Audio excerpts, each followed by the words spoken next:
Hey there, tonight on the Old Time Mini Show, we'll be pouring lead casts for the villains of the 1980s Star Frontiers game. The villainous, traitorous, generally lousy giant spaceworms, the Sathar. Watch out!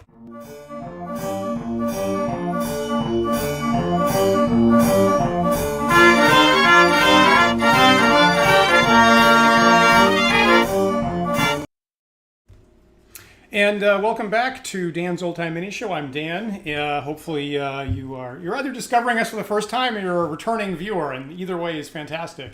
So hope you had a good 4th of July weekend. We weren't on last week because of that, but I did get an opportunity to go to my co-host Paul's place up near Boston.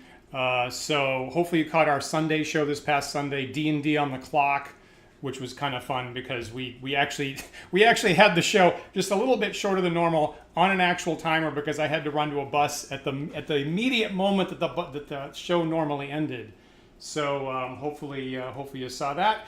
So as we said here tonight, we are wrapping up creating the villains of the Star Frontiers game here, which is one of my favorite TSR games from the 80s. And I should get the chat up here, shouldn't I? There we go. So we spent a couple of weeks making molds here, and over the course of the season here, this spring and summer, we have duplicated miniatures for all the player character races. We made the blobby Dralocytes. We made the monkey-like, maybe Wookiee-like if you think that way, Yazirians from the game. We made the really complicated insectoid Vrusk. We made men and women human figures. And then finally, the last race here that's actually in the core rulebook for Star Frontiers from 1982, the villains called the giant spaceworms called the Sathar.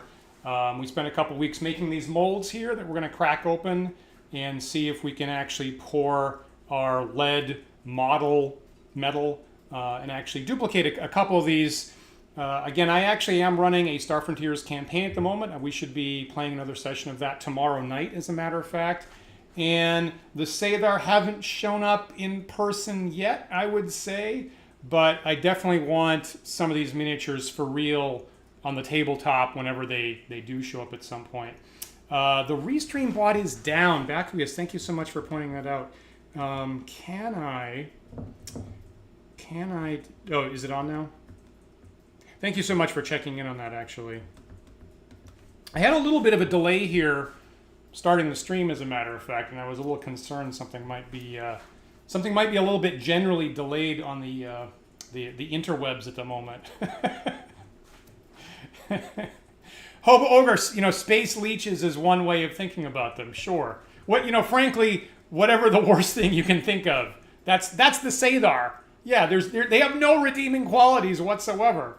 So you gotta show the players what they look like. One of the things, and of course I pulled this up at the start of the show here. So this is not exactly the miniature that we're making. The miniature is obviously embedded in that mold over there. This is a Sathar in a spacesuit, in case you need that. But it is the largest racial type for what it's worth. So it is the largest miniature. It's significantly bigger than the other characters. So as we've been making the mold the last couple of weeks, we have been worried that it might be challenging to actually get it to cast properly because the one in the mold there, I do have a picture of it right here. Yeah, so that's the actual one that we're trying to get out of our mold tonight. And it's very long, it's very extended. I've got it tilted about 45 degrees in the mold there. So I do need the metal to come in the head and actually go up a little bit into the tail. That might be possibly a little challenging. I've gotten stuff like that to happen with the spaceship fleet that I've made in the past. This tail is a little bit bigger than normal, so hopefully we don't discover that I've been totally off base for the entire last month. And have to go back to square one next week. I'm hoping that doesn't happen, but it's always a possibility. So we'll see if that actually does occur here tonight. I guess I should start the burner here and at least get our metal going. So keep it kind kind of low a little bit. And start melting that metal there. Kilroy, good to see you tonight. Thanks for checking the Sailor are so evil they hate the kind of music you love. They love the kind of music you hate. That is so true, right? I've totally read that before. That's such a great observation.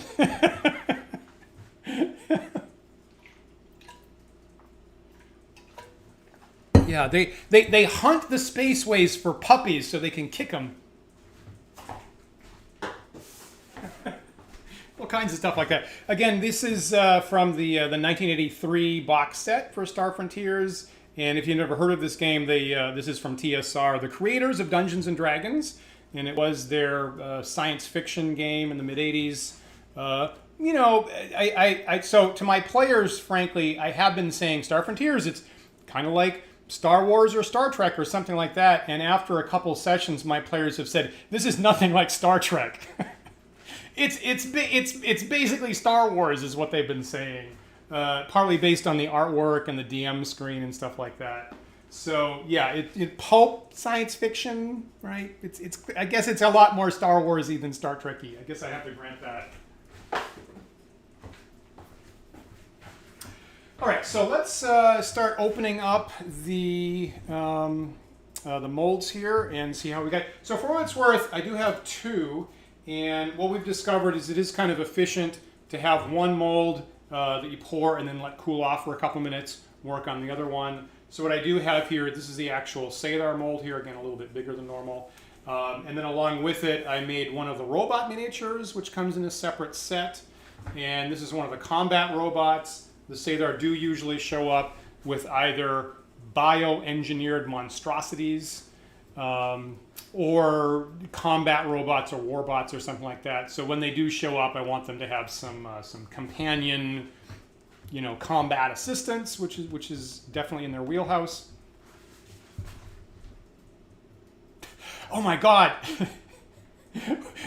William, you just totally triggered me with the toilet paper over the back side.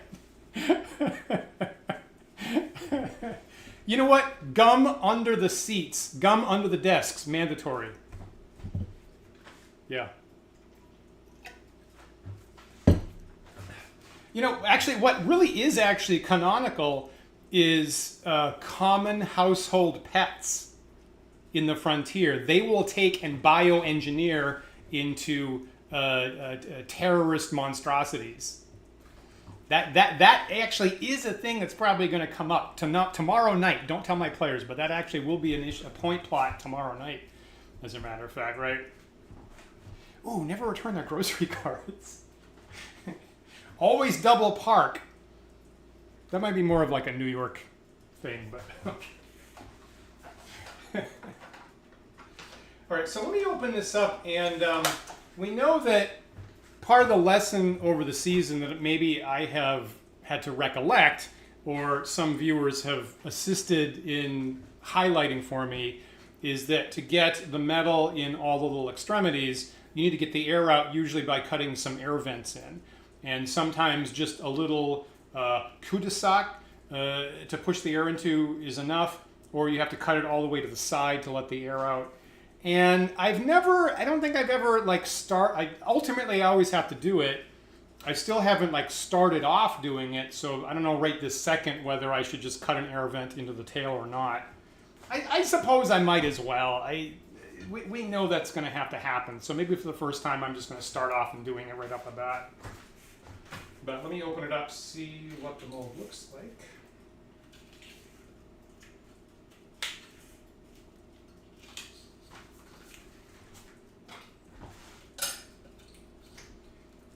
And we have been using these Lego knockoffs to make our mold box here.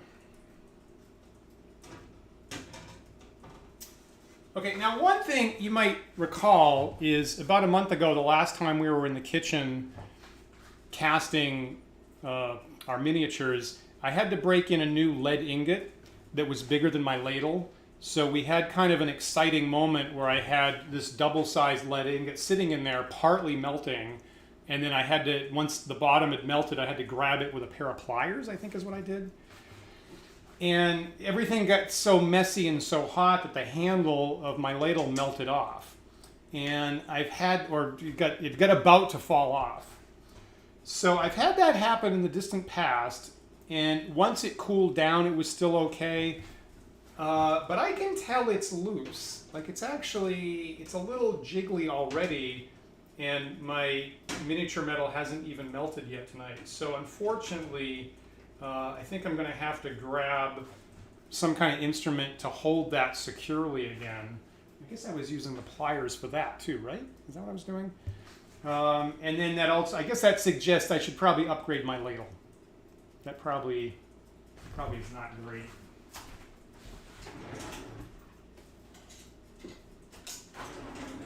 So there's always something exciting on the Old Time Minis show, like me tenderly hoping my ladle doesn't fall apart. Okay, so the metal is about melted already at this point. Just going to zoom in on that a little bit. So it's bubbling a little bit there. And I think the melting point's like 250 or something like that with this lead, bismuth, antimony alloy or whatever we have here. Yeah. Okay, mostly, not entirely melted, but mostly. Maybe if I use an oven mitt to just grab the, maybe that's more secure. I'm gonna try going with this oven mitt here and just grab onto the metal part. We'll see if that starts to get too hot here tonight.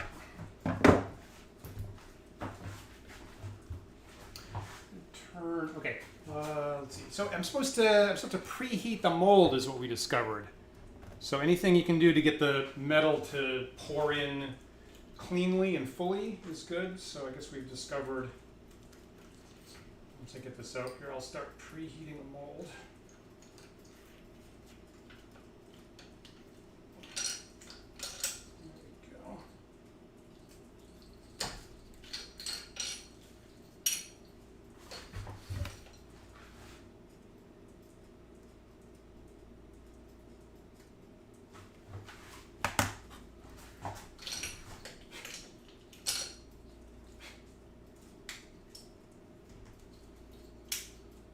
The Sathar really do have bad taste in music. I mean, it is very, very true.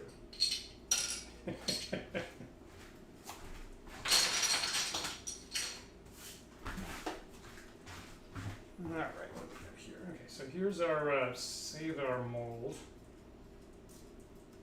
Opened up like so. All right, so there is the miniature that we are trying to duplicate tonight. Okay, I got it angled in the mold like this, but I guess we were thinking about maybe having a little bit of something to tilt this up, actually. Maybe like a couple quarters. One of these bricks. So, all right, so once again, that is what we're trying to get some duplicates of. I usually like having 3 of a thing, and I can color code them. Red, green, blue is what I've been doing. Have a couple options on the table. When my players make a character, like they pick their racial type, and then I go, do you want your miniature to be the red, the blue, or the green clothed one? And that's kind of an interesting. Again, a lot of my players, to my surprise, have never played any role-playing game that used miniatures. So the interesting, fun discoveries have included me putting down a battle map is a new thing. Me pulling out a wet erase marker is a new thing. Me offering them a choice of miniatures for use in the game and, marching order and stuff like that have actually all been new discoveries for a lot of my players that are coming from a, narrative improv, stage improv background or something like that. So try not to confuse the original miniature with the ones we're going to duplicate here. And Laura Sudo, good to see you tonight. Yeah, have the players met any of the Volturnus natives? They have specifically, right, just by the book, they have for a couple weeks managed to successfully engage with the Ulmor which are the desert-faring octopoid aliens, right? That ride basically velociraptor-type dinosaurs and stuff like that. So that's been very interesting. In particular, in the original campaign set, what happened last time is they ran into the one that's banished and is diseased, and so there was a very interesting tense moment where, and I'm spoiling a bunch of stuff, and I apologize for that if anybody cares. So the Ulmor don't really have a super elaborate conversational language, right? They mostly communicate by injecting a telepathic tentacle into you. And this particular one was banished, kind of in dire straits, and also diseased. And so there's a point where he asks to communicate with them properly with his diseased tentacle. Can he put the diseased tentacle into you so as to satisfy his desire for proper communication? So that was a particularly interesting, prickly, moment of drama, I would say. They had to make a decision about that last time with interesting consequences, I would say. Yeah, Killer, that's a good question. For D&D, I do go back and forth, and it's funny, over the years, I try to go more theater of the mind, we call it. Obviously with 3rd edition D&D, it was more baked into the rule set. Paul and I played that for quite a while. Star Frontiers is very built up with, battle map type encounters. So I'm trying to honor that, I guess, at the moment. And, D&D, I think more or less what happens is with D&D, for like small engagements, we just talk it out. And for larger, more complex stuff, or if a player asks, I'm not sure what the situation is here, then we throw down the miniatures and start drawing it. So I guess these days I usually have a battle map on the table, and maybe I actually use it half the time for more complicated stuff. That's a really good question. Okay, so here's our mold.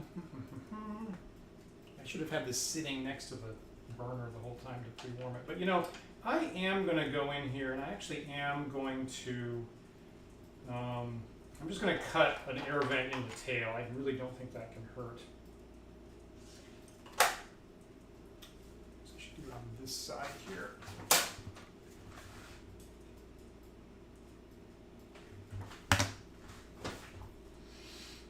And I'll just cut it all the way up to the top is what I'll do to be perfectly committed to the air vent.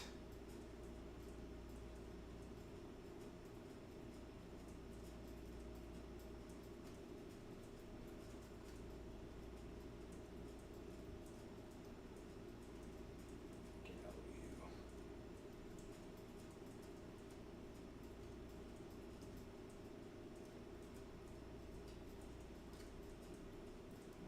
Why is this chunk of rubber not coming up? Come out.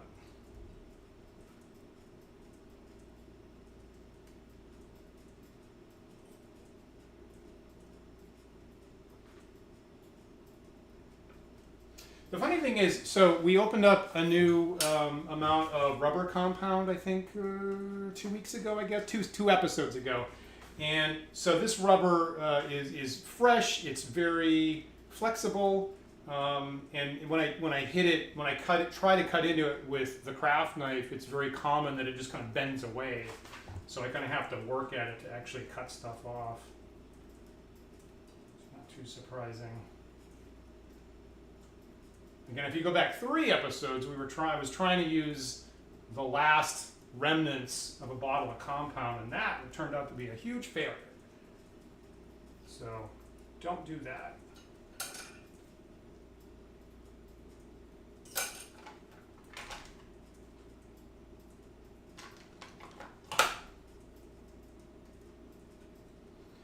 The air vents are usually fine. I will say that for what I've discovered lately is that particularly with the human miniatures, with their guns, their laser rifles that are very, very thin, if I put an air vent on the end, I do wind up having difficulty taking the flashing off without snapping off the end of the little very thin laser rifle. That's the one thing that I haven't quite perfected about that. All right, so there's that. I'm going to fit together like this, like this. I guess I should inspect my pore hole. That's not big at all. What about some of this extra rubber? So I have a target. I guess I also have to make sure that it actually connects into the miniature. So I'll open this up a little bit.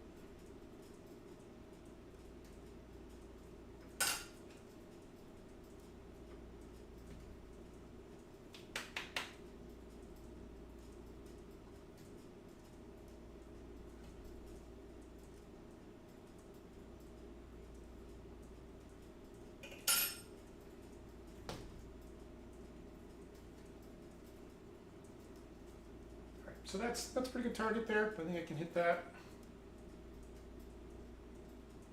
I feel like, okay, that's a pretty big miniature, so I think I probably need to open it a little more right here. Make sure I get plenty of metal pouring down there.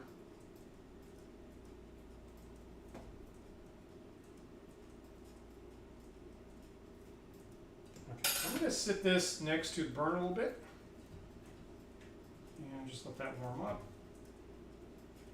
And I will start opening up the robot mold here. And my metal seems a little bubblier than normal. So I'm going to turn that down just a bit before I have that exploding all over the place.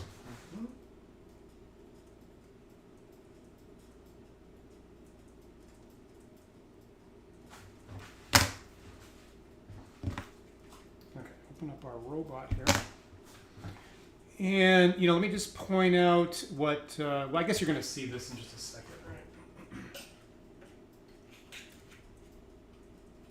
I'll remind people again, we had a blast this past Sunday on our Sunday show when I got to actually be at Paul's house for the weekend. And we had an episode on D&D on the clock.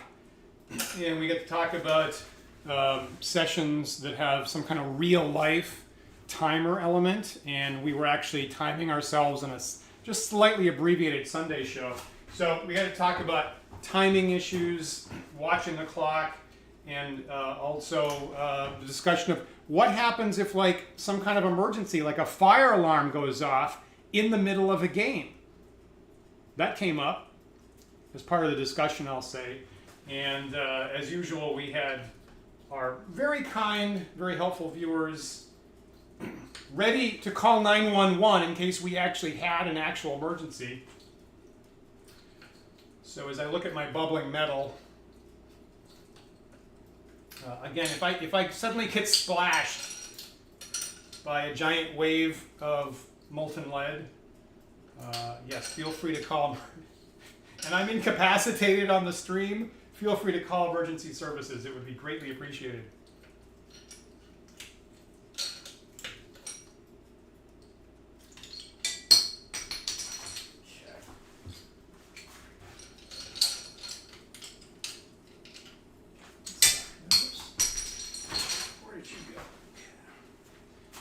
One of these little bricks as like a little bit of a prop here, I think, for my Sathar miniature. I think that would be appropriate. Oh, interesting.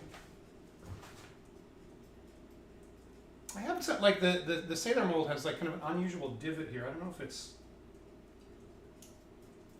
not like it's thin at that point. I wonder why that happened. Maybe I was just pouring out the very end of my rubber compound from the cup at that point. Anywho.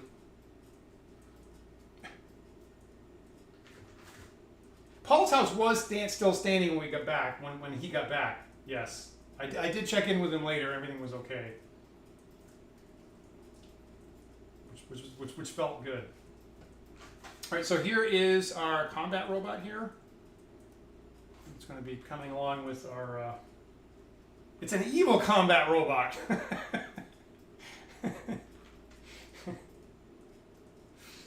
say they're so horrible. They don't even make. They don't. Even, you can't even defend the robots. They're awful. They blue screen of death like all the time. Like, but like actual death. Like it's not a metaphor. It's like actual murdering people. Horrible.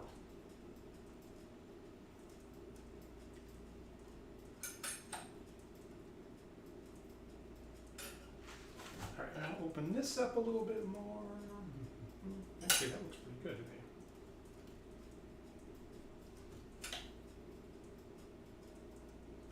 Side up a little bit.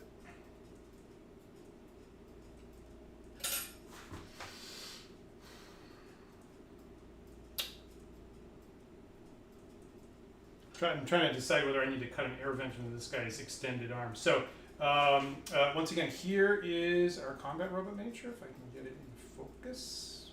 Focus. Yeah. So, it's got some little caterpillar tractor mobility. This is what you get there. Kind of these extended arms might be possibly the challenge here. Not as big as the Sathar, obviously, so that's what we're trying to get. Pre-painted, as I've said a couple times, I got this used on eBay, I believe, pre-painted, and therefore not collectible, and therefore half as expensive as normal. So win-win-win.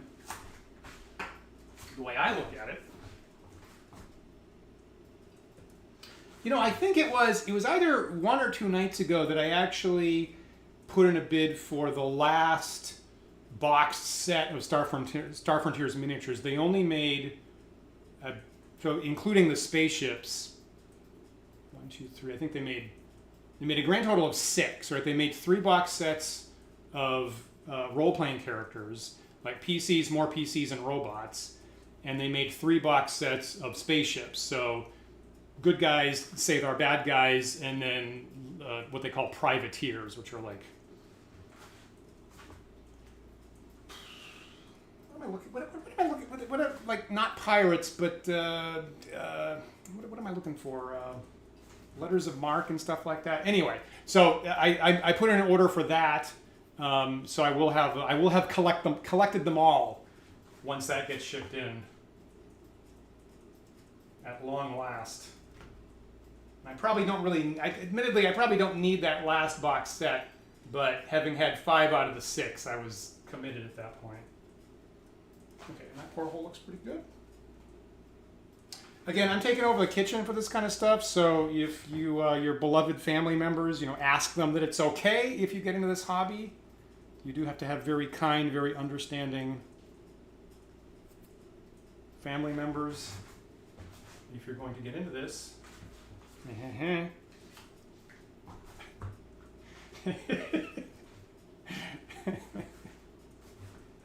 All right, so let's try a pour here. I'm going to get my robot mold warming up. And I'll start prepping the Sathar mold, and it's fairly toasty warm at this point, which is what we want.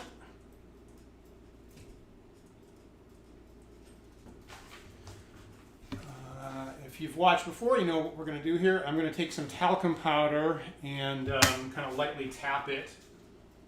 And more or less that serves as teeny tiny little ball bearings to help the metal flow in smoothly at that key moment of the pour.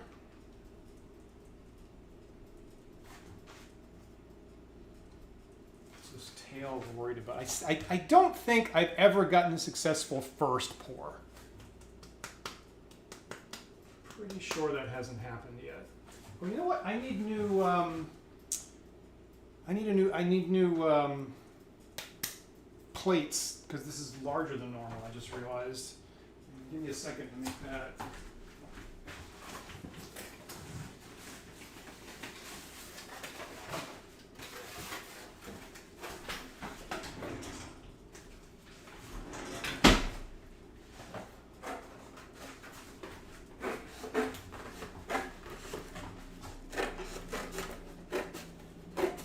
The improvisational craft portion of the Old Time Game Show.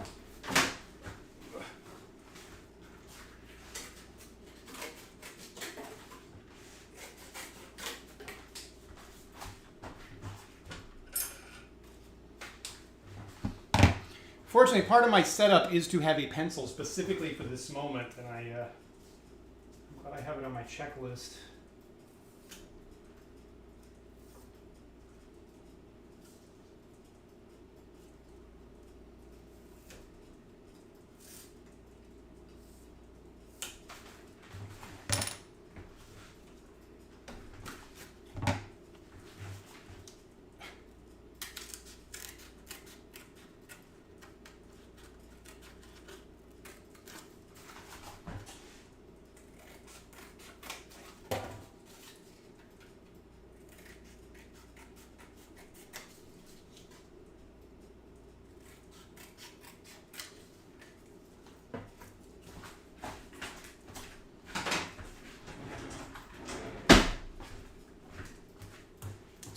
Bands here. It's pretty weird that the metal's all bubbled up like that, but okay.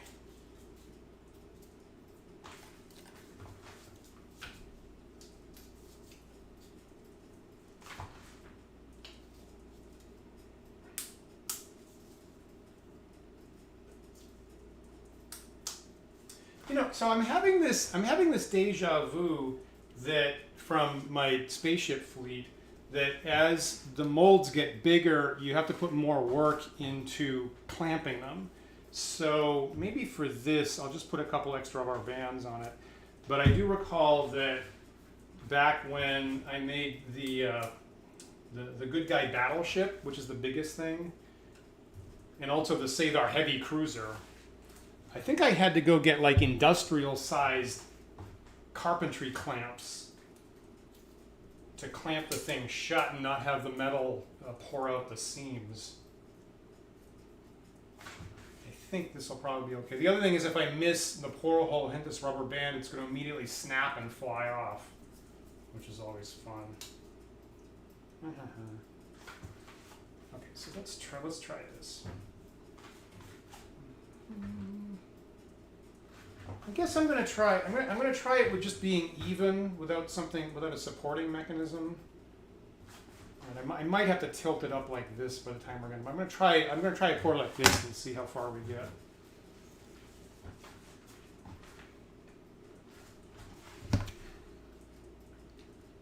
Let's see how clean I can do this.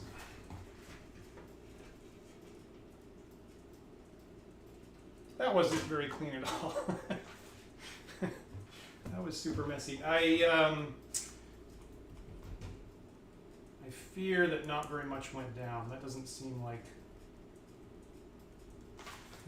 I got very much in there, actually. I'm going to say that they're just resisting you. They're just resisting you at every moment. So I'll pull that to the side here and let that cool off. And meanwhile, I'll work on a robot mold. I'm pretty sure that once again I didn't get a successful first pour.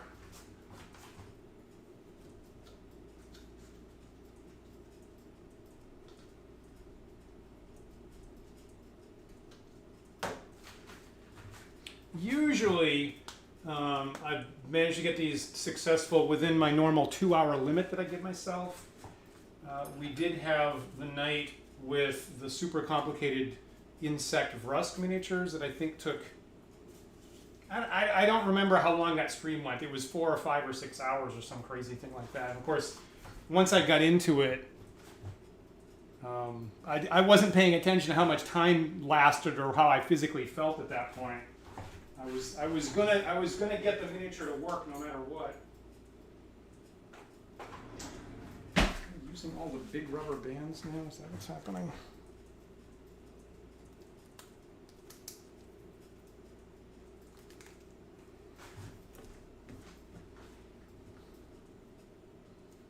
You know what's weird with a rubber band ball, that you can kind of almost always yank out the one rubber band that you want, regardless of how far down it is, and I do not understand topologically how that's possible, but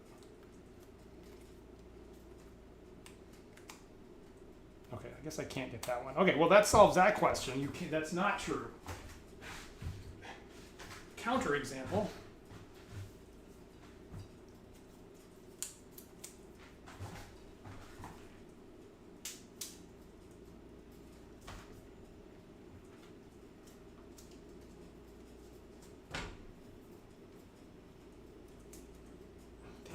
I'm one of those sized rubber bands short.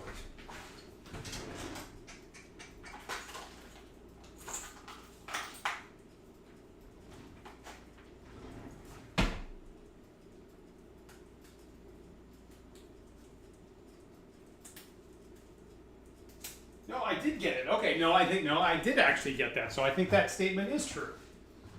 You can always get whatever rubber band you want from a ball of rubber bands. How is that possible? I've taken graduate courses in topology, and I still don't understand how that's possible. I've had a guest lecture in knot theory in front of me. All right, enough of that. My math foo is still failing me.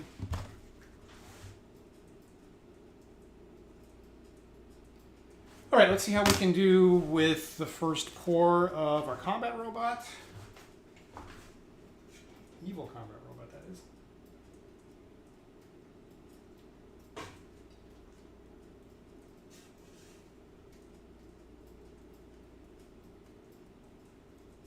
Okay, that could go either way. I don't know. Maybe yes, maybe no.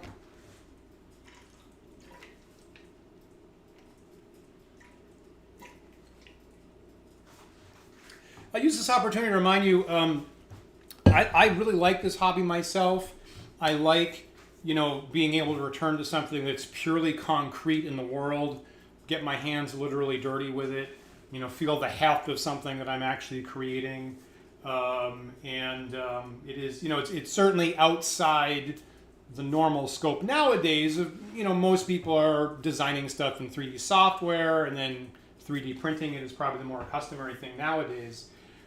If you do get into this, possibly be safe about it. As usual, the rubber compound has some vapors. You want to be careful with this actual lead model metal that we use here and stuff like that. So I keep an air quality monitor present. At the moment, I'm also thinking about the temperature, frankly. It's very hot everywhere at the moment. I'm heating my apartment up even more here with the burner on, obviously. I'm going to clean up very, very carefully. I am in the kitchen, but I've very scrupulously moved every single piece of dishware that I've used for food service out of the way. Make really, really sure that I don't mix any stuff like that. And also the release agent that makes it possible to release the molds is pretty foul. So with all that kind of stuff, make sure you're very, very well ventilated. And clean up carefully afterwards. We do that all the time. You might be able to do better than I do, frankly. Possibly you should. But try to do the best we possibly can. So let me pull the robot mold off. And I'm going to see if I can open up my Sathar mold if it's not too hot.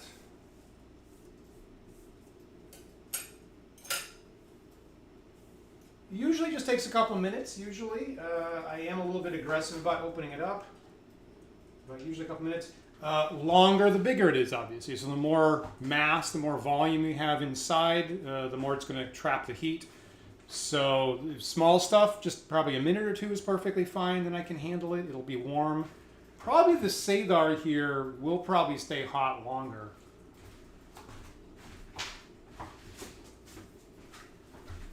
So if anything on this entire series has a possibility of burning me when I open it up, it's the Sathar, of course. Possibly setting a little trap for you.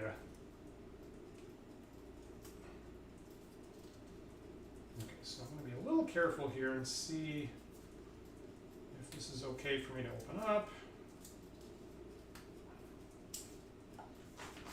See how far we got into it, or we have to repair. Holy crap!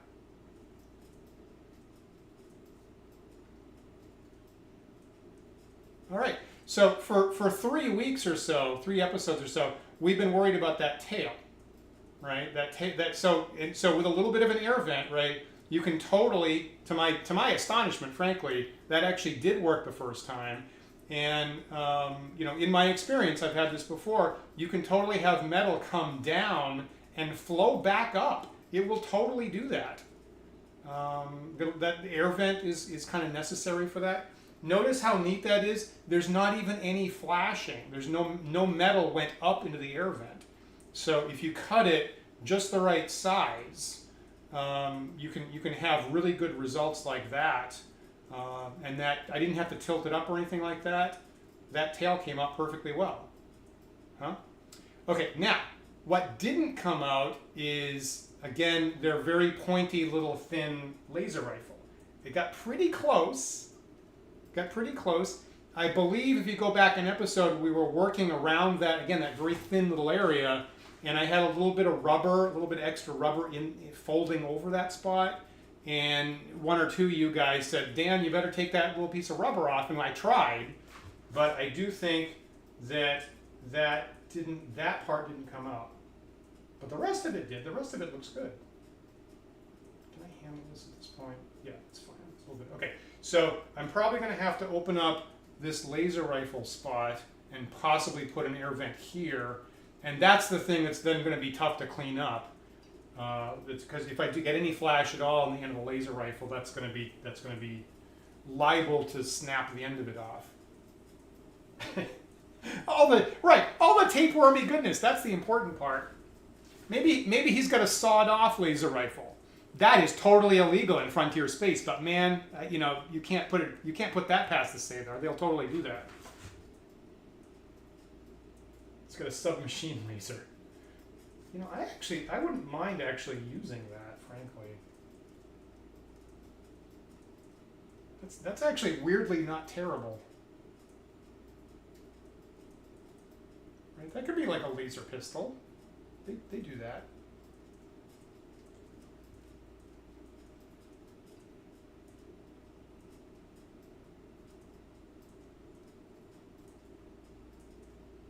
You know, I almost never do this, but I actually have half a mind to actually keep that. I actually don't mind that at all.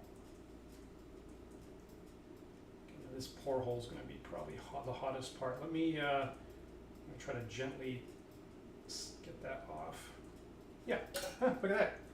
Right, that's really better cast than I expected for the first shot.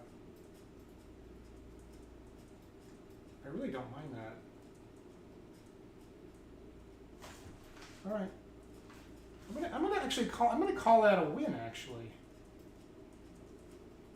that's neat. All right, so put that to the side. But it's the gun that I would like to do better. Drop this back in the ladle. Fully recyclable.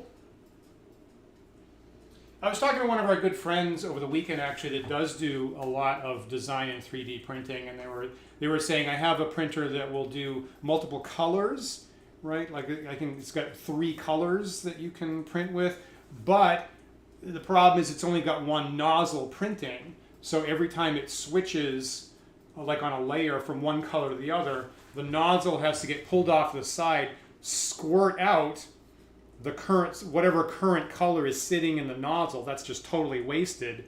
Pull in from the tube of the new color, go over, do some more, and the multiple colors getting cleaned out from the nozzle forms quite a bit of waste. So I totally felt that, a little bit of a dilemma. Here, every mistake we make just goes right back in the ladle. No problem. And that kind of feels good to my brain, frankly. This I have to, you know what? This I have to record. The Sathar homeworld is just a giant space intestine. The Sathar homeworld was never canonically established in the lore, so this could be. Why not? Okay, how am I going to open up that laser rifle? This part is very thin. That's not going to make a difference. But this part. It's funny, that mold is still surprisingly warm. Okay, so if I take this little flap off, Now, part of the reason, right, the main reason why I tilted it is that my intuition was that the gun was going to be the hardest part. Even though the tail goes up, I've seen this before, I wasn't that worried about it. I was worried about the very thin little laser rifle, and that's mostly why I tilted it, hoping to get the metal to flow down into the gun part. And also, it's the only way that it could fit in this rectangular shape. I guess that's really the main reason. But secondarily, I wanted the gun pointing down. So, it still didn't quite take care of it.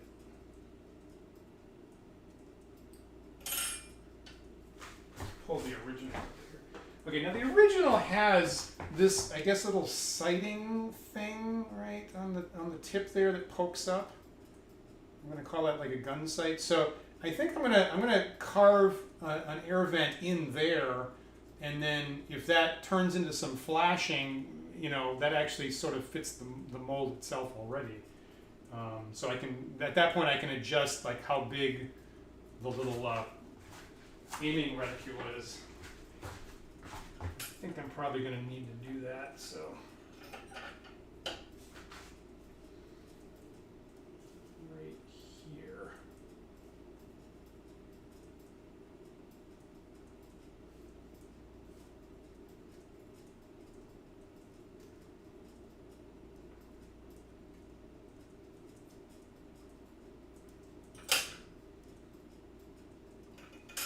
That I don't think I'm gonna bother pulling that to the side of the mold. Again, usually if you just have a little driveway for the air to pack into, that's fine. Let's see if I'm right about that or not. Can't hurt.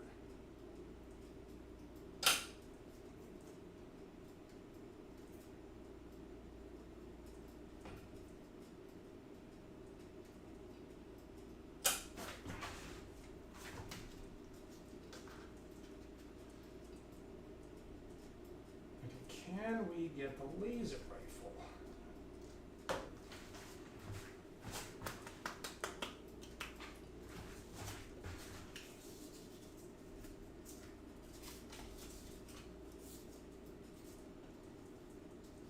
Also, can I get away without quite so many rubber bands?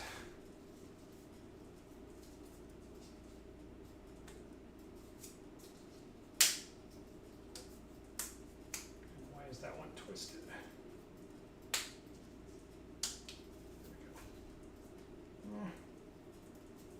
One more, that's probably fine.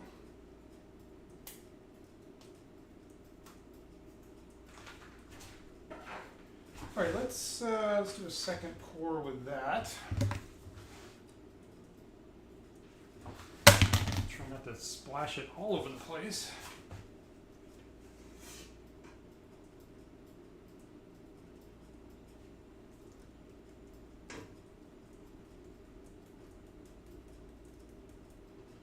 Tapping it a little bit helps, I guess, is what we found.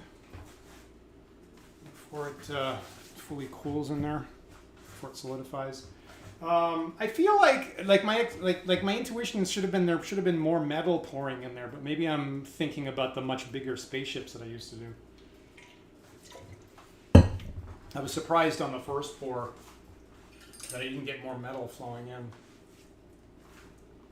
Anyway, so I'll pull that to the side.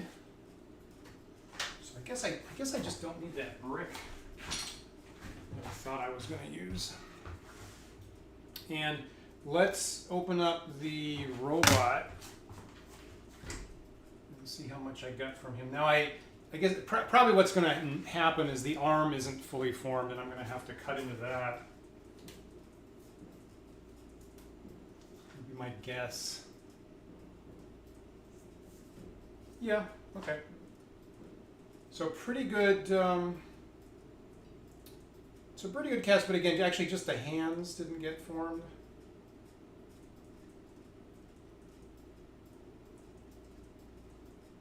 On either side. So I hope I don't have to cut into both like fingers. So obviously that's what I got to. So that I'm going to throw back in the pot there.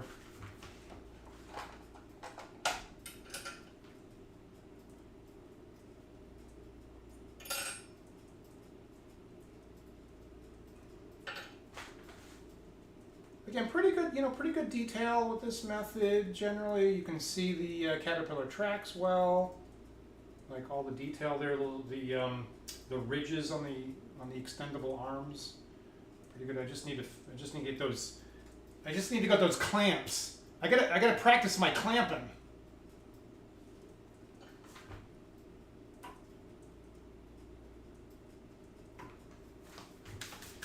You gotta have the clamps, right?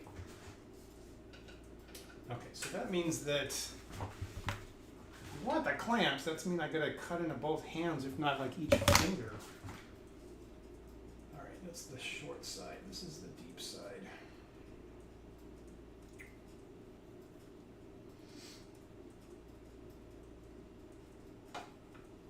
Interesting. I'm realizing the arm has a little bit of bend to it like this, so the arm like goes, the elbow goes deeper on one side of the mold, and then the hand is deeper on the other side. I'm just a little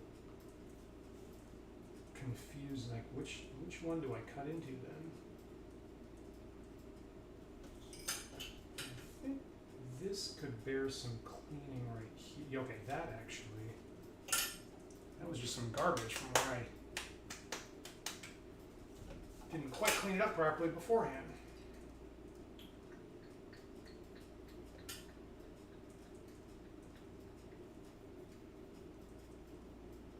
The claw is so close to the edge that I have half of mine to be really lazy and just got to hold to the side of the mold. We had to do that for all 8 legs on the Rusk miniature, and I did have some metal just pouring out the side of the mold, and I lived with that. It's probably a terrible practice on my part, but I've done it before.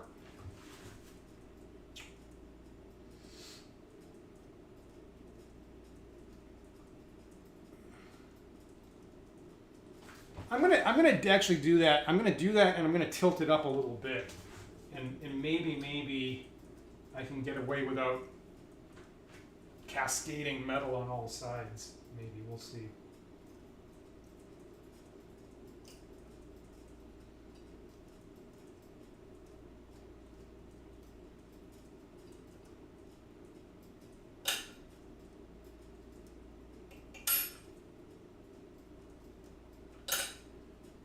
Maybe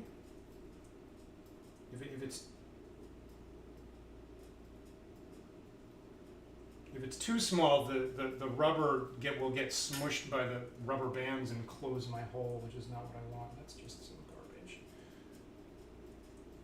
Don't think that's deep enough.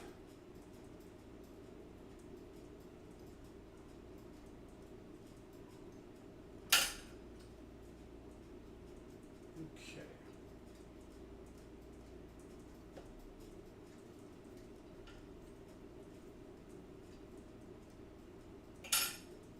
I'm going to try that, and then on the other side, William, thanks for checking in tonight. Talk to you later. Thank you so much. On the other side, geez, I just got hungry, unfortunately. I don't know if it's having the stove on or something like that. I'm really not sure where to cut into on the other side.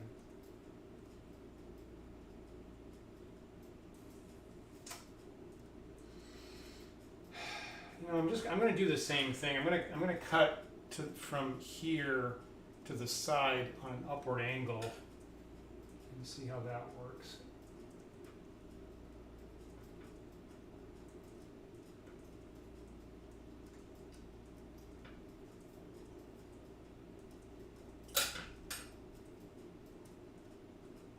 Again, hoping I don't have metal pouring out of both sides, where my fingers are holding it.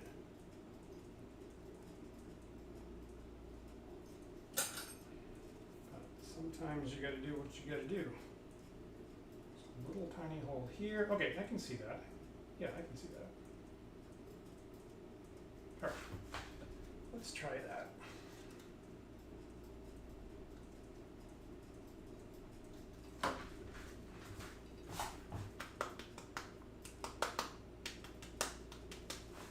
We shall see.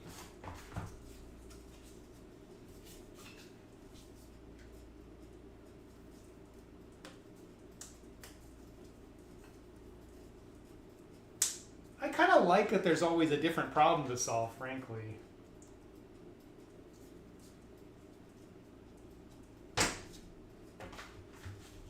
All right, so prep, that's the old one. So prep this, and get our second pour on the robot, see how much better we do with the clamps. That was not entirely melted.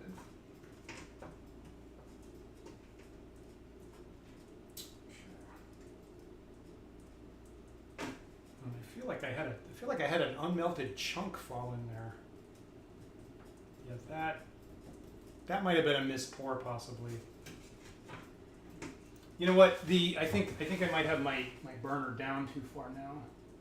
I had the metal bubbling, and then I turned the burner down, and I might have overdone it. The recycled first robot wasn't entirely melted. Whoops. Okay, anyway, we'll put that to the side and see how that came out in a couple minutes. Here is the Sathar number 2. Again, hoping we get the whole tail. I mean, sometimes you get something work right on pour number 1, and then it actually doesn't work on pour number 2. That's not uncommon. So hopefully the tail works out again, and hopefully the air vent on the gun gets the full extension of laser rifle.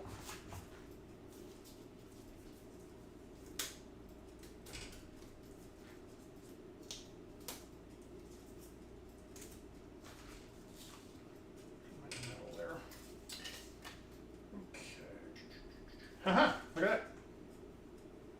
I think that's successful. All right, got the whole tail there, not even any flash, got the whole laser rifle. All the way out to the tip. Nice. I think there might be a tiny little bit of extra flash, but again, I have it in where that aiming point was. So I think that looks pretty good. Now, okay, this is going a lot better than we might have guessed. Honestly, I'm going to guess I would have had to take like 3 or 4 adjustments. Prior episodes, we were pretty worried that the way I tilted it might not work at all. And this is actually one of the more successful molds that we've had. Yeah, cool enough. Yeah. Yep. Pretty nice. Got the whole gun there. That worked out very well. Yeah, thank you. I think looking back, I'm pretty sure I dusted the robot mold, right? I'm pretty sure I did. I remember that. I might have done it off camera. I might have done it off camera, actually. I'm sorry about that. Yeah, that worked pretty well. Let me get the, if I can touch it, let me get the pour hole off there. Okay. I'll twist it like an Oreo. Man, that is no problem. I got these Sathars figured out. I'll tell you that. You know, I've been dealing with these guys since the '80s. I know where they're at. They're not gonna trip me up. I got them covered. Nice. Okay. This makes me quite happy, actually. I don't know, you know, the one with the, you know, I am going to keep the short one. I really don't mind that variety there. I was thinking about tossing him back in the ladle, but I'm going to keep him. That's fine.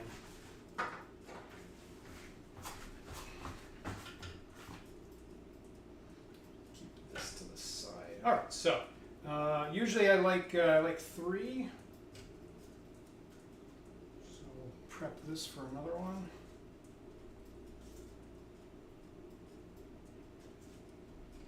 3 is the magic number. Yes, it is.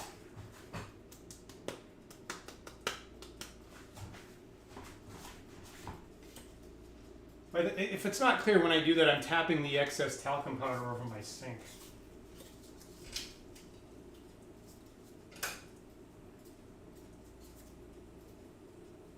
Jeez, that's a nice one. As I grabbed the equipment for tonight, I went through the rather large number of molds we've made on this season. Well, next week I'll stack them up and show off how many we've accomplished the last couple of months at this point. Okay, so there's that.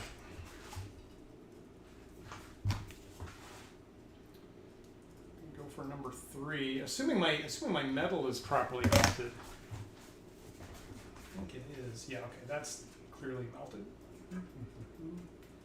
That's all liquid. That's all liquid lead is what you got there.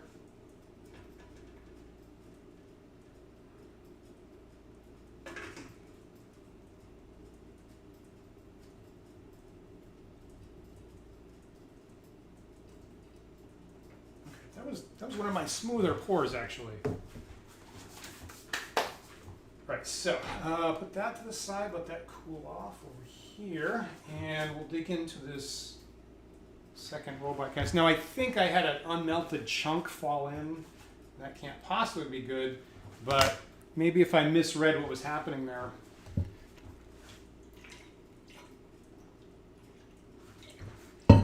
We'll see if those air vents helped.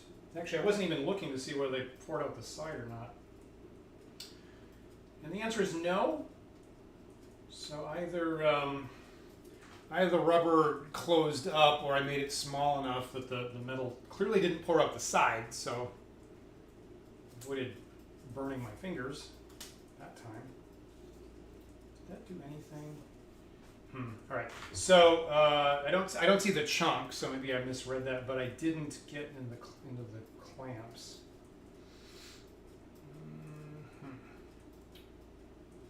That barely looks any better at all.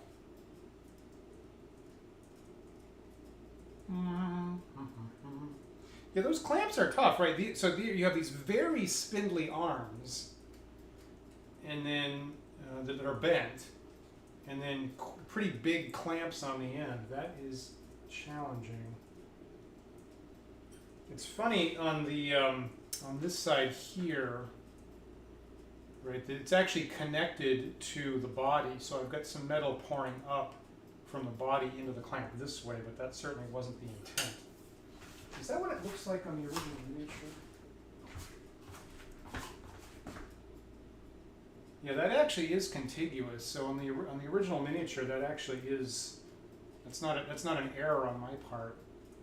Get that focus you. Yeah, so that actually is connected here. Kind of hard to see against my slightly reddish skin.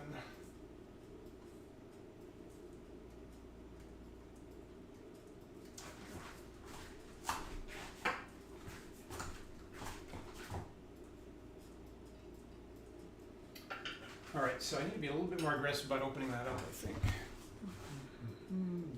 This is now concerning me more than the Sathar. I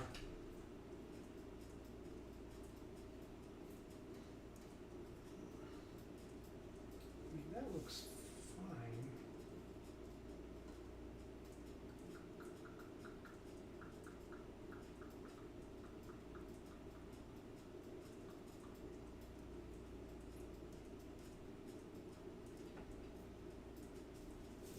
I don't see anything wrong with the arms themselves.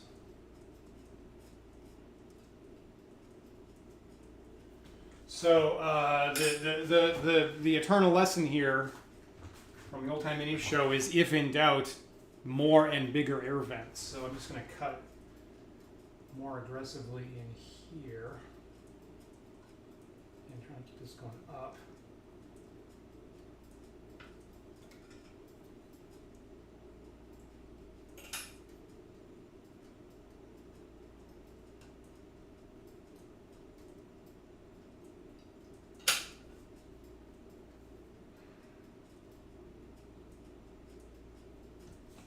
And I'm gonna cut it in a way to make sure, and I'll confirm I can actually see the hole in the side to make absolutely sure that it's not getting squashed by the when I rubber band it together.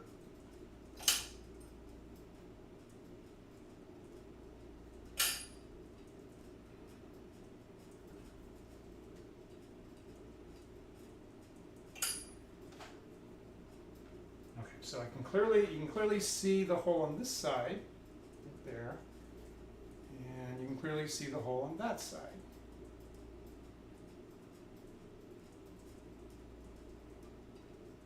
going to try that.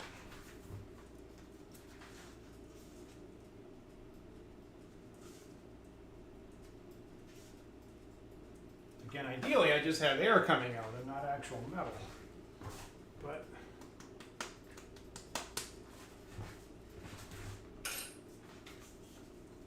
if it's both, I'm going to call that a win, frankly. If it's both and I don't get it on my fingers, I'll call that a win.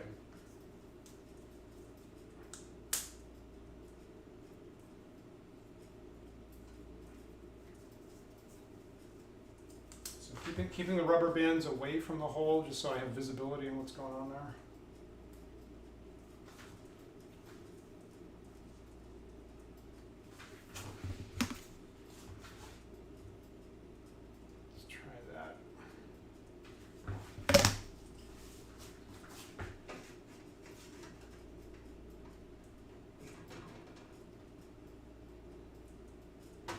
All right.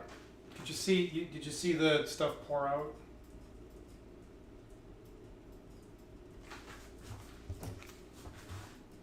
You can see it on the side there.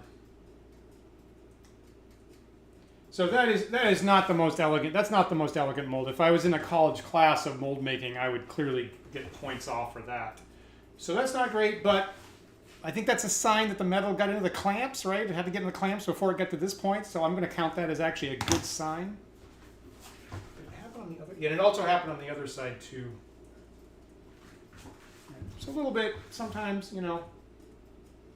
Again, the other alternative is to try to cut the air vent all the way to the top, which is certainly more elegant, but it's harder to get it to connect all the way. I didn't want to be fighting that. So there's Dan's completely inelegant air venting for molds, and you can keep that in your toolkit as the last possible option to make a mold work. So I can stick that over there.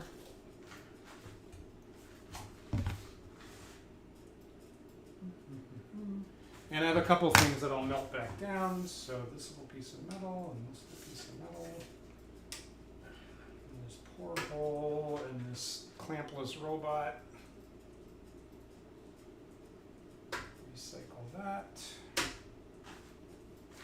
All right, and here is Sathar number 3. So I'm actually using 1 and 2. So hopefully this came out basically the same.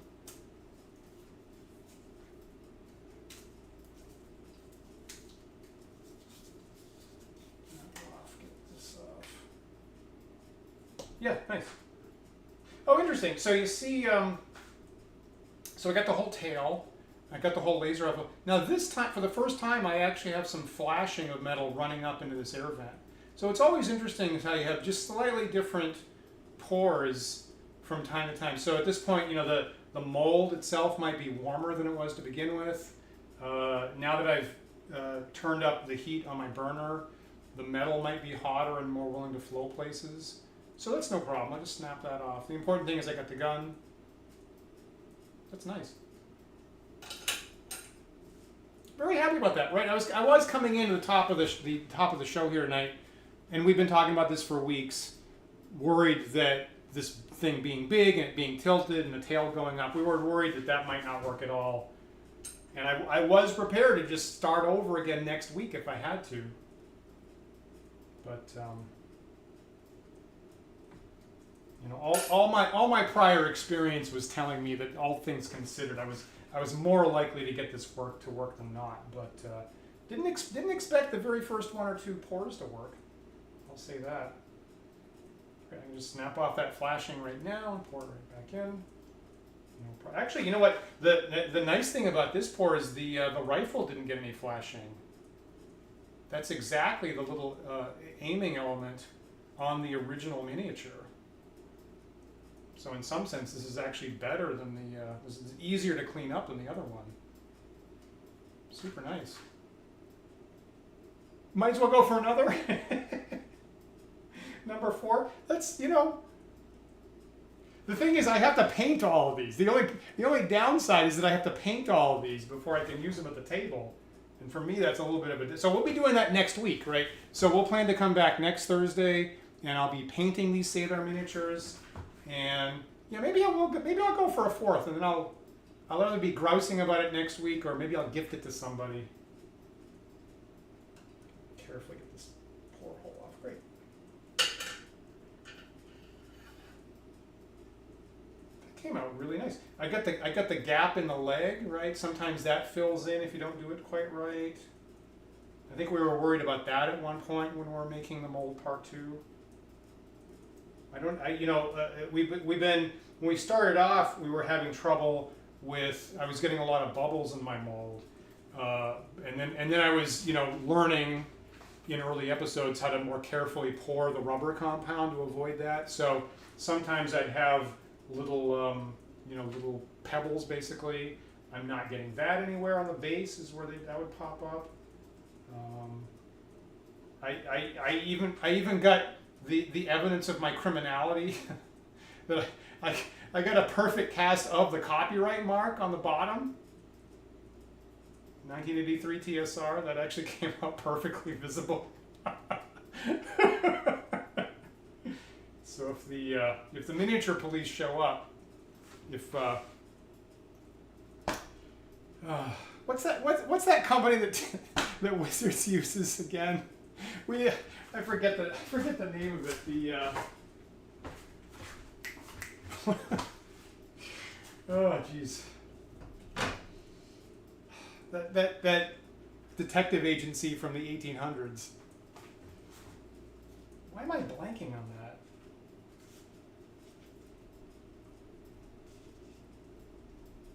We did a whole Sunday episode about it. Now I'm drawing blank. Anyway, if the miniature police show up, I won't have very much excuse because I very carefully... The Pinkertons, thank you so much. The Pinkertons, of course.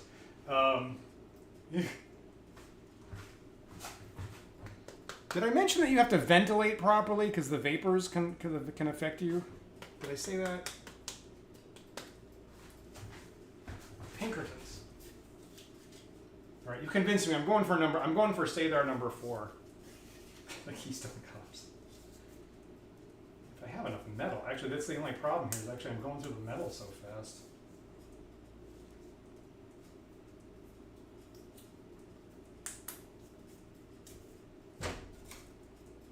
I won't have any excuse because I'm not the most intelligent criminal. Literally duplicated the copyright mark. All right, so here's number 4. Before I focus entirely on the robots. Oh! Did you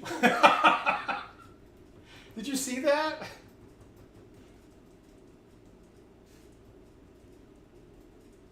That was really funny. I filled the pore hole. I thought I was done, and then all of a sudden it drained away out of sight. Now, I can see that I'm not short of metal. Actually, it drained just to the top of the Sathar's head. Actually, so I'm going to call that exactly the right amount of metal that I poured. But that was kind of funny that it sat there for like a second or two, and then all of a sudden sinkholed away on me. That was exciting. Okay, so put him over there. Can I get these robots to work is the question. All right, so again, this is the one where I put very aggressive air vents on both sides, and I actually have metal pouring out. So I mean, how can the metal not be in the clamps? They had to go through the clamps to get out of the mold and threaten my fingers. Hopefully I get all the fingers. Yeah, there you go. That's the kit. That's the ticket, right? The answer is always more air vents. It's got fully formed clamps. You got a little detail of the little bolty elements on each side. That is what I needed. Isn't that funny? That's the ticket. Okay. And I can probably just snap off most of the flashing with my fingers here if I'm careful about it. It's a little bit warm.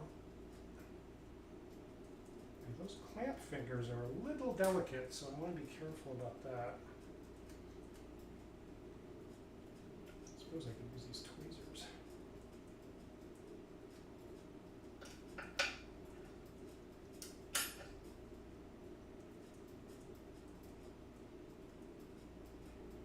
Nice. Huh? Okay, that's what we needed. A little bit of flashing I can clean up later with a file, but that's pretty good. I gotta have my clampy combat robots show up with my Sathar. That's like the Sathar's ID. You can't leave home without that.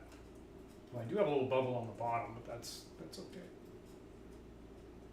Cool. Okay, so successful robot. Number 1, and I would like 2 more, so hopefully I can get 2 more copies of that. Need some talcum. Need some more talcum powder. I think I might just barely have enough metal in the ladle to do 2 more of these, maybe.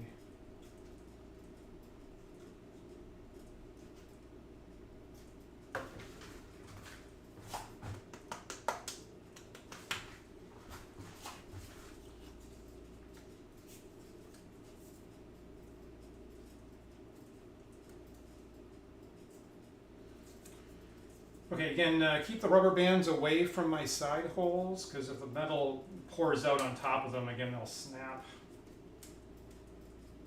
Which is not the best thing to have happen right at that moment. With the mold, full of molten lead.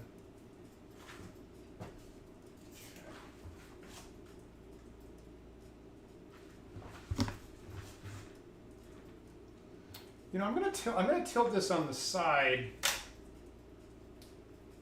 I'm just gonna point it at the camera like this so you can see possibly a little bit better when the metal flows out the side.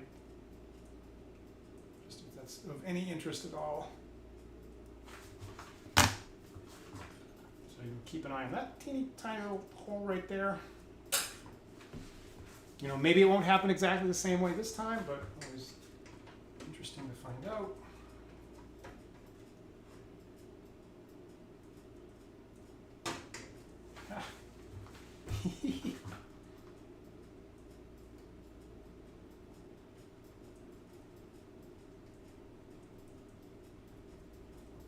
Isn't that funny? I'm kind of entertained by the little dribbling out the side bit on both sides. Cool. I got a tiny little puddle there at the bottom.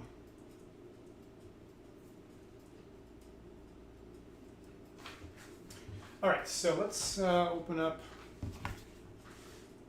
I think this is the last Sathar I can possibly do, because I don't think I have enough metal for another one, actually. Number 4. Actually, this is good, because if I decide later that I don't like the one with the sawed-off laser rifle, I'll still have 3. Back in there.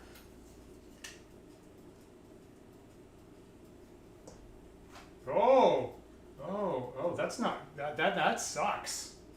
Interesting. Okay, so that's interesting. So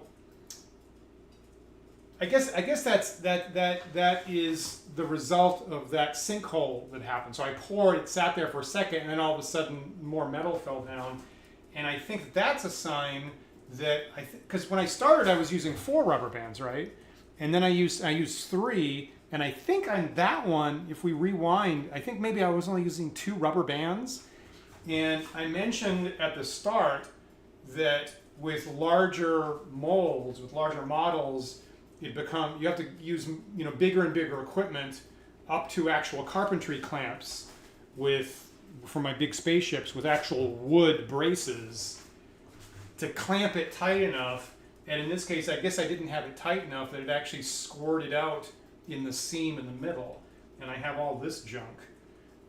So that's actually not something I would want to clean up. That's going to get recycled.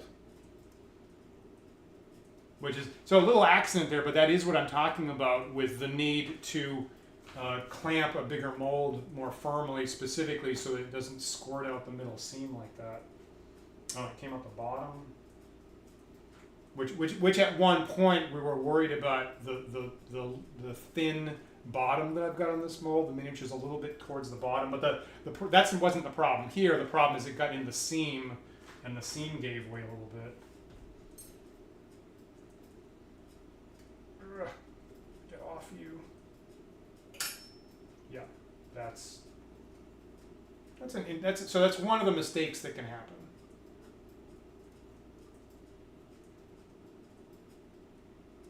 But I mean, if you had all the time in the world, you could think about possibly cleaning that up. But there's no need to. Just throw that right back in the hopper, which is what I'm going to do.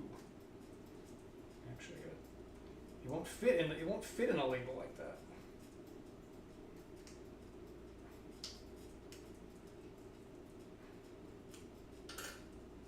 Well, actually. I could do a pretty good job cleaning it up by accident. I was actually trying to tear the model in half, and I ripped out most of the junk by accident. And now I'm like, should I just clean that up? No, because the leg filled in. Well, that's funny. Now, and also you want to be careful about these little bits because you can have a sharp edge on those. So. All right, just make the call, Dan. Put it back in the ladle. Melt it back down. Okay, so the die has been cast. The miniature has been cast more than once. Right, and the rubber. Right, good point, Tanner cast about where the rubber bands were. That's a good point. So let me re-prep that. I gotta wait a minute or two for that cast to melt back down.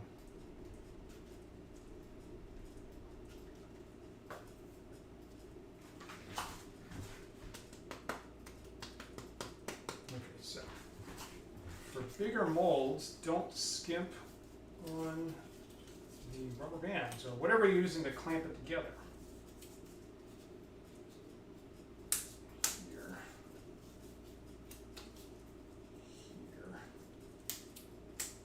Here. Also it occurs to me that, maybe the rubber bands, as they're warm, they might not quite have as much pull as they did to begin with, maybe.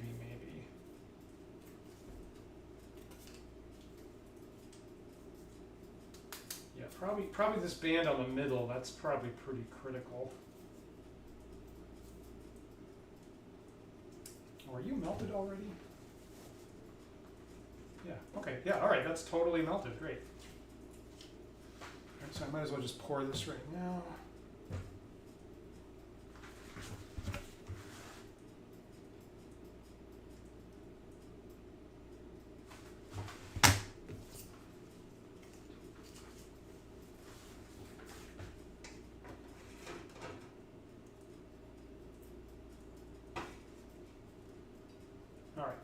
Notice that I'm not getting the sinkhole effect.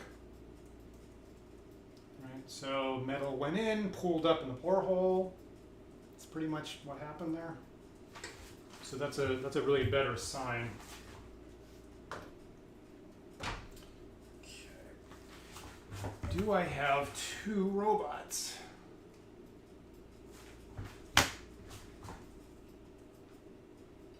There's little dribbly bits on the side. I might be accelerating what I'm doing here because I think that this seems warmer than the last one. So I've got to be careful that I don't like speed up and then burn my fingers or something stupid. Great. Got fallen clamps on that. That's what we wanted.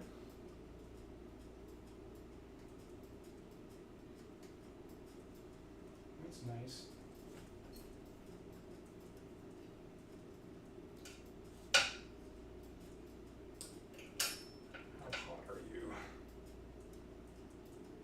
Pretty toasty.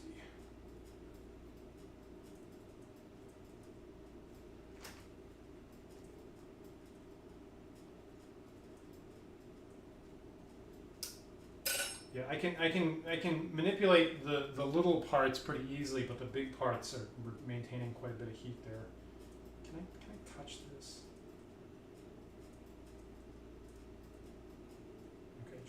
just barely.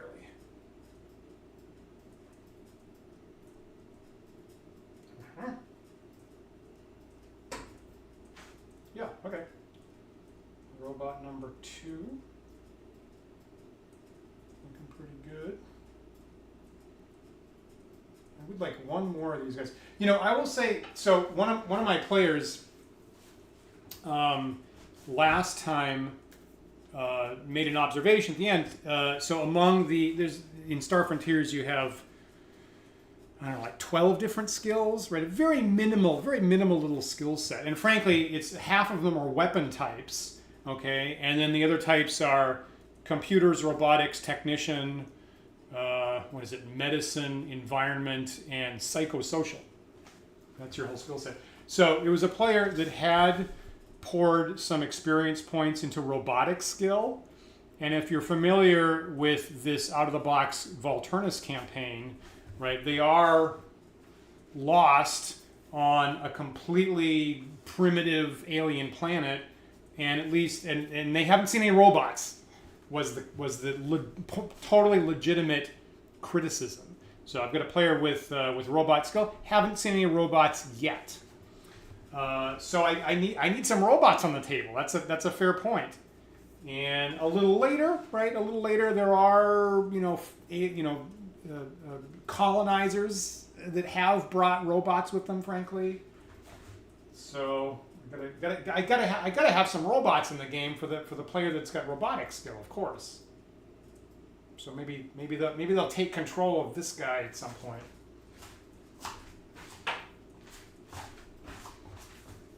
And maybe more than one.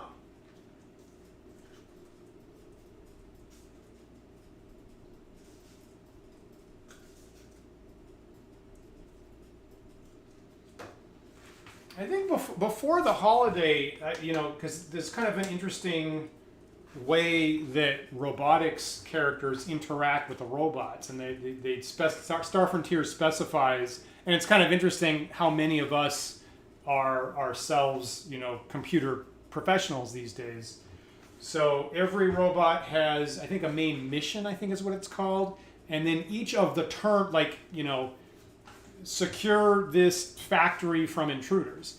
And then it has to specifically define each of those terms in a careful way, and they happen to call those functions. And the way that the robotics character interacts with that is that there's a particular skill they have a chance of rewriting one of those things at a time. So you can rewrite one of those definitions of what it means to be this facility, or what it means to secure. And I was thinking about, like, how do I make that visible, or how do I present that to my robotics player the first time that comes up, because we've never even discussed it, and the adventures in the rule book don't present in a very visible way exactly what's going to go into that. So I was thinking about, I guess I need to make a new handout specifically for that, and the player can, like, cross stuff out and rewrite it to their satisfaction if and when they rewrite the missions and functions.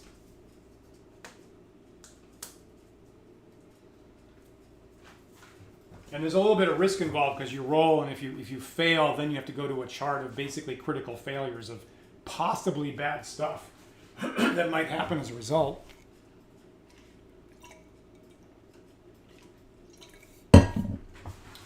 So hopefully that'll happen soon. Yeah, Tanner, thank you for rewinding on the last Sathar and confirming. I thought I just had 2 rubber bands there, and spaced more towards the middle. That was critical.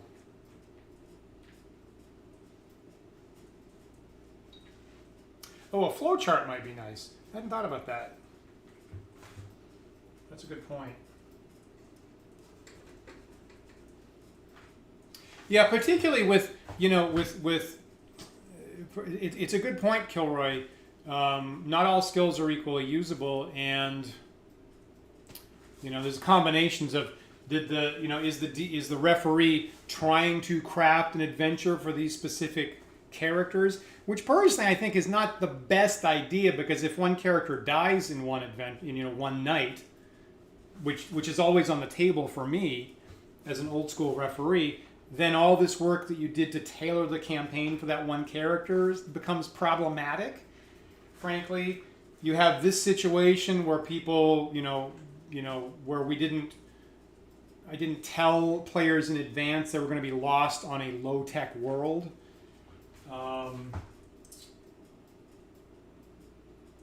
But I think long term, I think if we keep playing the campaign long term, you do kind of wind up using all or most of the elements of the skill system. But you have to be. I was thinking about this. You have to be a little bit patient. That I think we tend to have slightly longer adventures or campaigns in the old days than maybe you do now, possibly.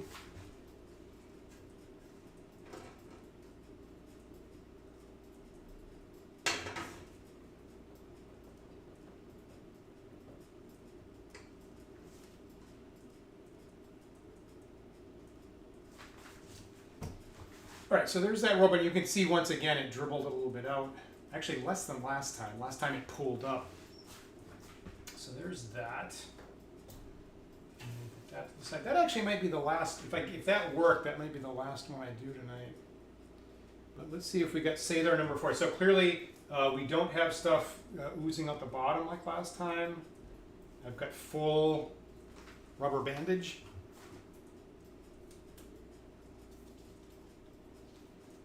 And again, if we made anything bigger than this, then I'd probably have to step up to wooden boards on the sides and a carpentry clamp probably, or more than one if it got really big.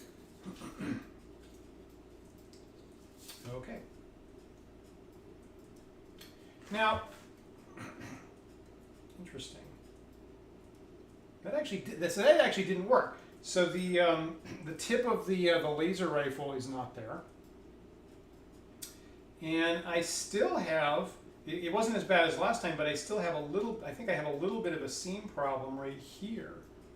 I've got a little bit of oozy stuff right here. So I think as the mold got warmer and the metal got warmer, I'm having a little bit of a trouble here. So you can never completely rest. You can never 100% say this mold just works every time. You still have to kind of play with a little bit. Was that, maybe that was just a bunch of talcum powder? I guess that looks okay. But the gun's a little short. I think I'm probably going to call that a laser carbine and live with that. Hopefully my players don't make fun of me for that, but I actually think I'm going to live with that. I think that's okay. You could almost believe that was intentional.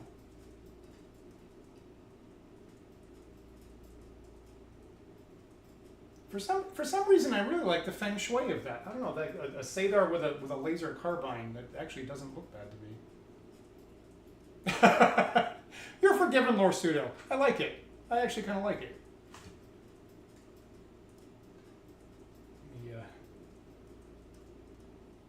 Pull the pore hole off again. Kind of warm. You know what? Now I kind of like that.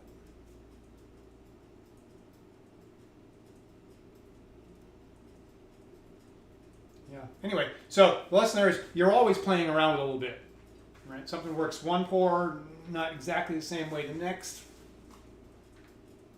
but that's analog, right? It's not digital.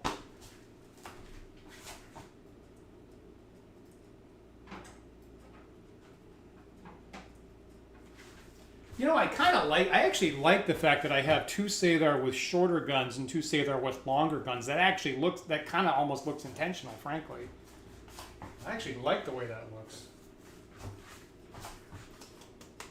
So thank you for the happy little accident. All right, let me pull on the robot mold, and we've had two good ones, and we'll see if I get a third good one in here. Again, I think it's a pretty good sign when I get the teeny little squirt out the sides. That means that we just had to have filled up the clamps at that point. Yeah, great. That's working very nicely. And the mold is very warm.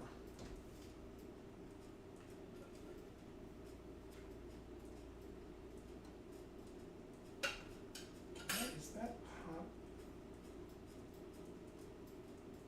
All right, that is that. Okay, that's, yeah, I'm getting.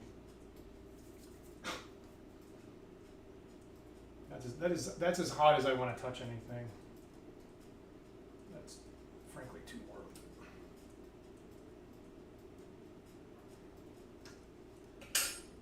Can I?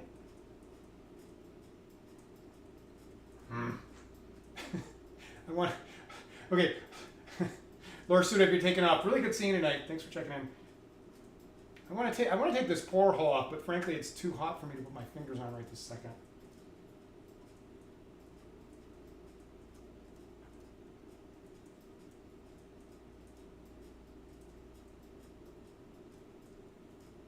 Yeah, I want to finish this, but it's real toasty.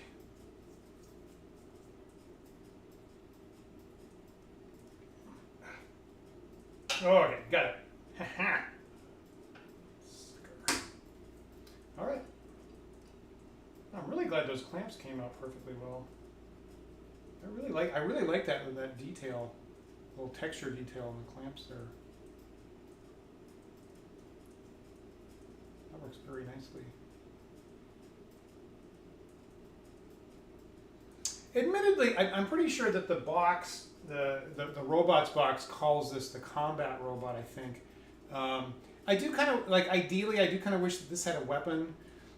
There's only one of the robots that has a weapon. It's called a security bot on the box. And it's this humanoid, very spindly, thin thing with one laser pistol for the security robot. And I feel that it's slightly, I don't know, it doesn't feel Sathar to me. So the one that has the tank treads feels more like a combat robot to me, even though it doesn't have a weapon visible. We're just going to have to narrate what horrible thing it's brought to the battlefield. All right, I'm going to turn the burner off. I think that's pretty good for tonight, and that's basically all my metal too while I'm at it. Kind of happy that the handle didn't fall off the ladle. So I guess using the oven mitt here was sufficient. Just going to spread out the remaining metal there. I do have half of the ingot that we broke down, I think last time, still to go if I want to do more stuff. You know, this piece here should have gone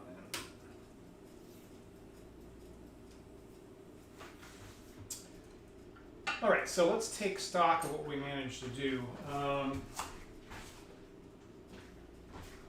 Tonight, here's the two originals. All right, so got one Sathar, one combat robot originals, and I'll try not to confuse with the rest of it here.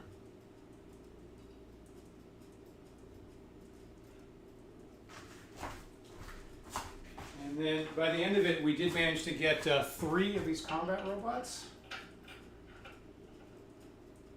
There's a little bit of a bubble on the bottom of them, so they're a little tilted. Trying to get them to stand up.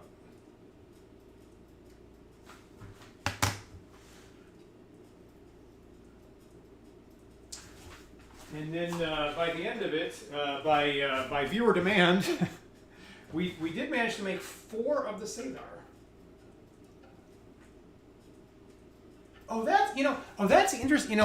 So this is I've never even seen a bunch of Sathar miniatures together, but I really like them as a clump. Like, that's actually kind of a really disturbing sight of this snaky, wormy, undulating, and it's even a little bit hard to distinguish where one starts and one ends. I actually really like that. That's legitimately creepy sight. And until right this instant, I've never seen anybody have more than one Sathar miniature together. So that's a happy little exploration there that we had. So there you go. So pretty happy with that. And again, we got 2 that have completely long laser rifles, and then we have 2 that came out a little bit shorter. That I'm going to call laser carbines or laser pistols, possibly. I don't mind that. That's cool. I'm very happy with that. Yeah, definitely not what I want to see coming down the hallway. Particularly when, I mean, I have them in the other room. If I grab, you know what, I have the box of the originals right here.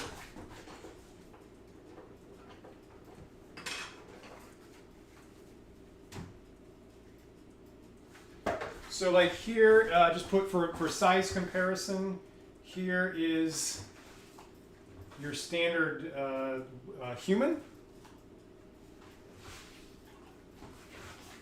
Right, so that's a human woman right there. Significantly smaller. So if you have a bunch of those Sathar coming at you, yeah, that is that's a legitimately disturbing sight. Kind of, you know, I've never actually said this about the Sathar before, but that right there kind of feels like Aliens to me, right? Aliens, the movie from the mid '80s.